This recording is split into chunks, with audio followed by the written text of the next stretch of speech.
All right, guys, what's going on? We are back here.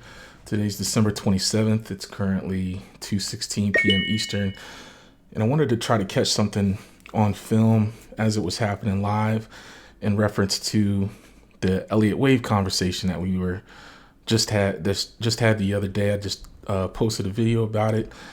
This is an opportunity to kind of see it live, and what I'm thinking as I'm trying to trade. So this is a good opportunity that you see on the screen to trade a put. And I've already got a call in. I put a call in very early in the morning, as you can see right here. And I've been looking for a put opportunity all day. I had one early on, but the trade never filled. But the market's giving us another crack at a put. But we've only got less than 2 hours left in the day. And I wanted to show you a little bit of Elliott Wave theory and what I'm thinking as the market is kind of making its setup right here. So out of nowhere, we kind of got this push down on this big red bar right here. And I actually got an earlier trade filled from this for a 1 DTE. I haven't put it on the screen yet. But I put in a trade right here that never filled, but I never canceled it. So it actually filled on this red bar right here, which is kind of what triggered this video because it's not the best place to fill a trade. I kind of got lucky right here that this downdraft stopped right here. What you really want to look for, and I'm currently looking for a 0 DTE trade, is for the Elliott Wave to kind of finish out and give us some trend reversal signals. So Elliott Wave theory says you're going to get your A wave, which is this downdraft right here, these two red bars. You're going to get a B wave, which is kind of like, I call it a pump fake. So you're going to get a pump fake somewhere in there, which right now is looking like it's going to be this green bar right here. And that often gives you a false sense of security that the downdraft is over, and it's actually not. And then you get a C wave, which could be, the next round of downdrafts or whatever. It could be anything, or it could be nothing. So what you want to look for is that C wave, and you're looking for a trend reversal signal off of the C wave. So right now we're in the C wave, which started with this next red bar right here. And we're looking for a stop and a trend reversal signal off of this to play off of. So trend reversal signal would be confirmation off of the stochastics down here.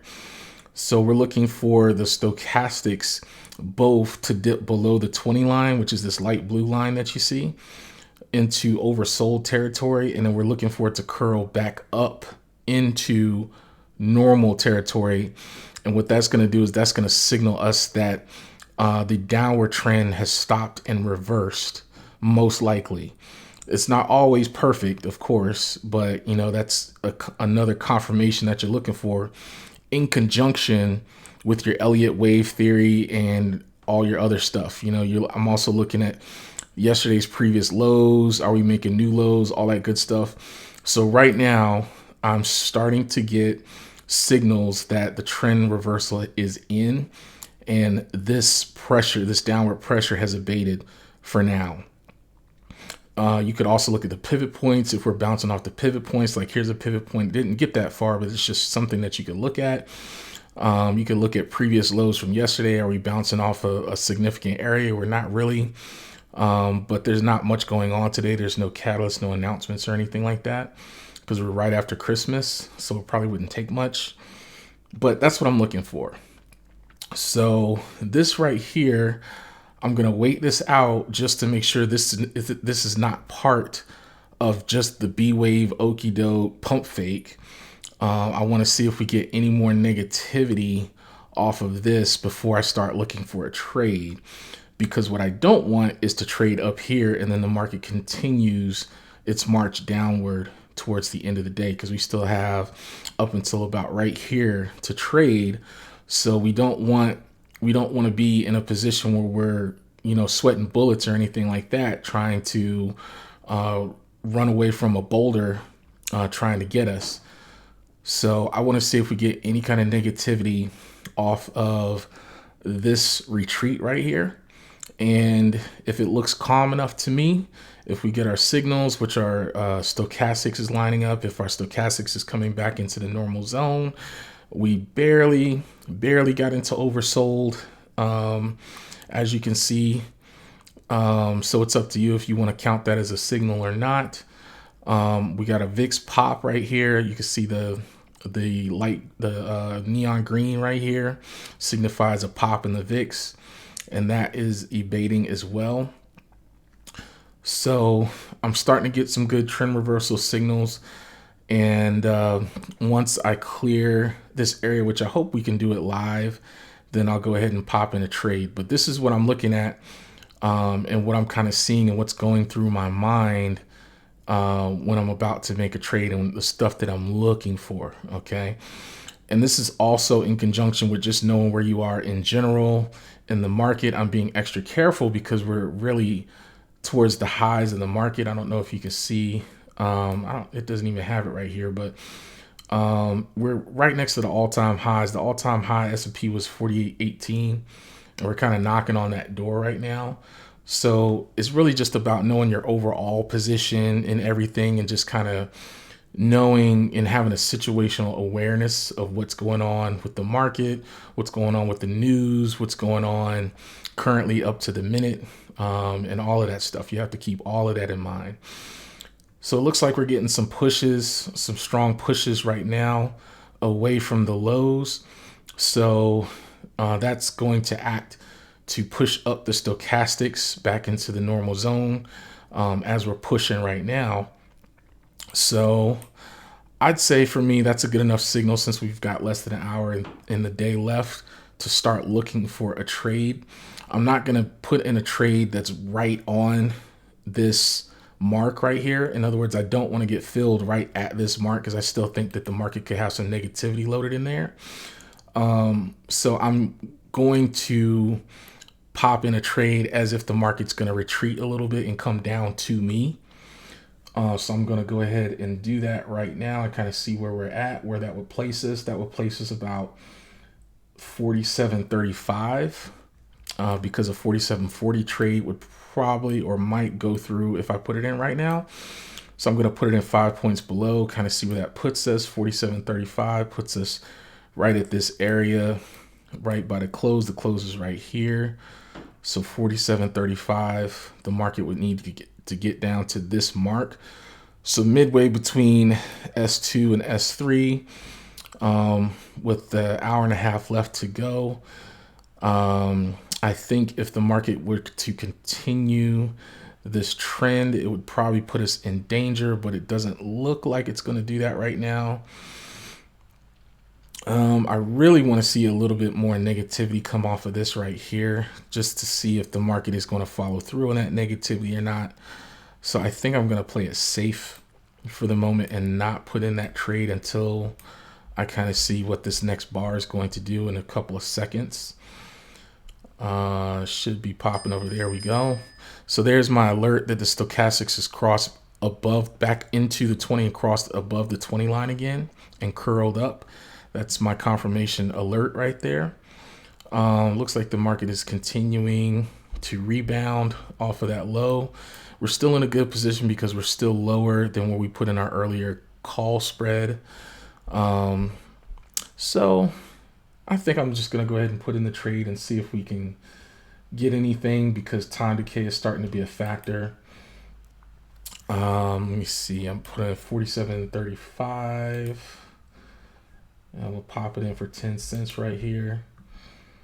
We are getting a little bit of negativity, so I want to see what this bar does, see if it moves quickly or if it's just messing around. So it's getting a little bit of heat behind it, but not too much. Let's see, is that affecting our trades? Not yet.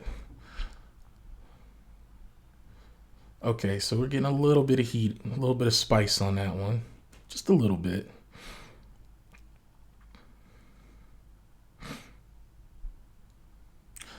We're gonna hang out and see what it does. And it just reversed just like that. Okay. So let's see if we can catch it. We're going to pop it in at 47.40, which is a little bit higher than I want, but it looks like the market is going to keep on marching on. 47.40 looks like we lost that, so we're going to have to see if the market can come back to us a little bit, because I don't want to get too high chasing this. 47.40 is going to put us right here. Let's see.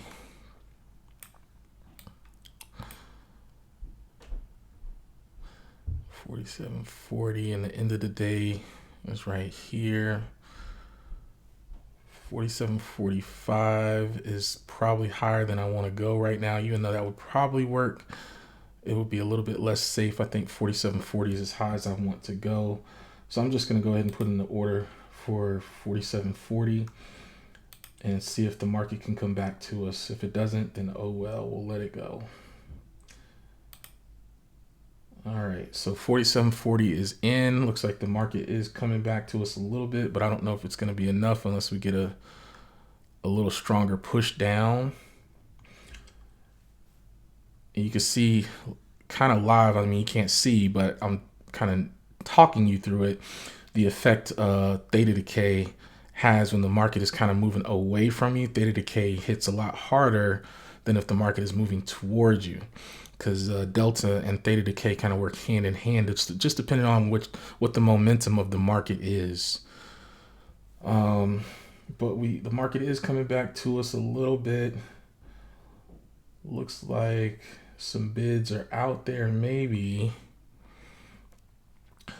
if we get a spicy move down, I'm pretty sure we'll get filled. Right now we're at 47.40, which is right here. So the market would have to make a deep, sharp move, which it can do, downward to get us. It would have to blow out the Bollinger Bands, which you can see right here. And it would have to blow through 2 pivot points, which, not saying it can't do that, but the more obstacles you have in the way, the better. So we don't have a bid yet. We don't have a 10-cent bid yet, I should say. But I'm just going to leave it there. I'm not going to chase the market up any higher. What I am going to do is put my finger on the cancel button just in case we get a spicy quick move down, because I will cancel the order if the market moves down very quickly, and see if I can reposition lower. But I just wanted to get that on film, just so you're not trading on these big red bars or big green bars and thinking like, ooh, let me go ahead and get in right now. No, you want to wait that out. It's better to wait it out and be on the other side of those bars than to be ahead of a move and catch a falling knife, so to speak. You want to be on the other side of that and make sure that the knife has stopped falling. And it's better to lose out on a trade than to get into the market too early. Okay. So just wanted to put that on film, and get that to you guys. All right, that's it for this one. We'll talk to you later. Don't forget to like, comment any questions below, and hit the bell icon for posting notifications so you don't miss out.